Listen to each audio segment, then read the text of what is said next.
Ahoj všichni, vítám vás u dalšího videa. Moje jméno je Lukáš a dneska se společně podíváme na ten pěkný outdoorový nůž od společnosti Morakniv. Jmenuje se Kanzbol. Jdeme na to.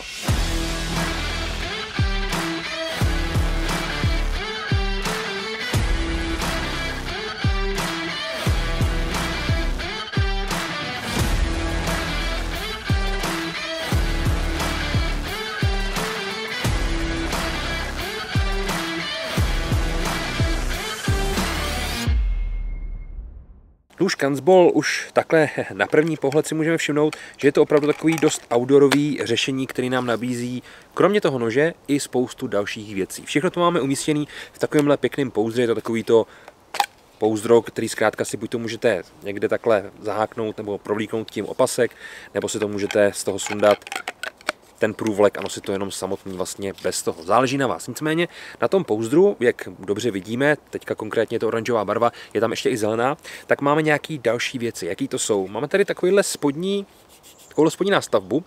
Tahle nástavba se dá sundat, takže ji tam nemusíte mít. Nicméně najdeme na ní například takovýhle diamantový brousek, respektive takovou plošku pro ostření toho nože, a na druhé straně najdeme křesadlo, což si myslím, že je super. Máme to tady takhle zase pěkně všechno udělané pohromadě. Dole potom na tom pouzdře jsou samozřejmě i odtokové otvory, tak aby když se nám tam dostane nějaká vlhkost, tak aby nám potom ten nůž to nějakým způsobem neovlivňovalo.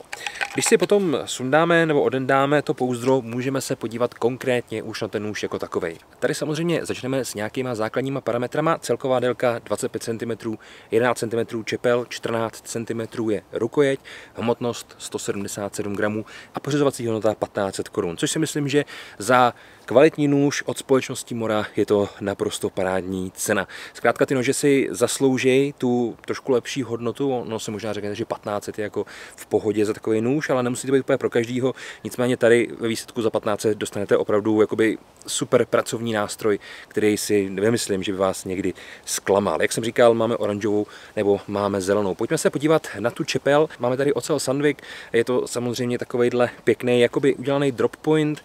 Máme to hezky v tom satin úpravě a když se podíváte, tak ta čepel je krásně profilovaná. Co to znamená? My vlastně nemáme jenom jednu tloušťku čepele, ale ta čepel se nám vepředu takhle trošičku zúží a díky tomu my potom můžeme s tou čepelí dělat víc věcí. Takže jakákoliv práce s masem, jakákoliv práce se dřevem, cokoliv s tím budete chtít dělat, tak ten nůž samozřejmě je na to připravený.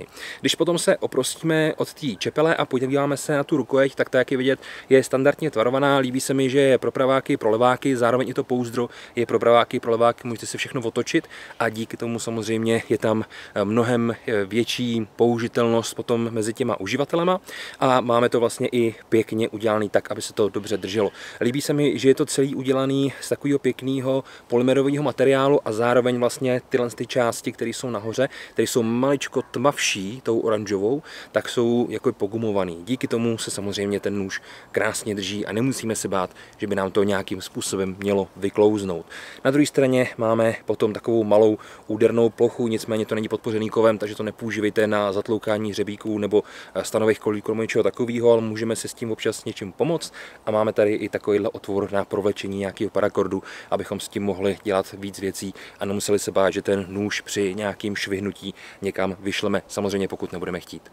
Přátelé, kdyby se vám ten nůž líbil, dole v popisku videa nahoře v íčku jako vždycky najdete odkazy, takže tam klidně vydejte a já se s váma už pro dnešek loučím.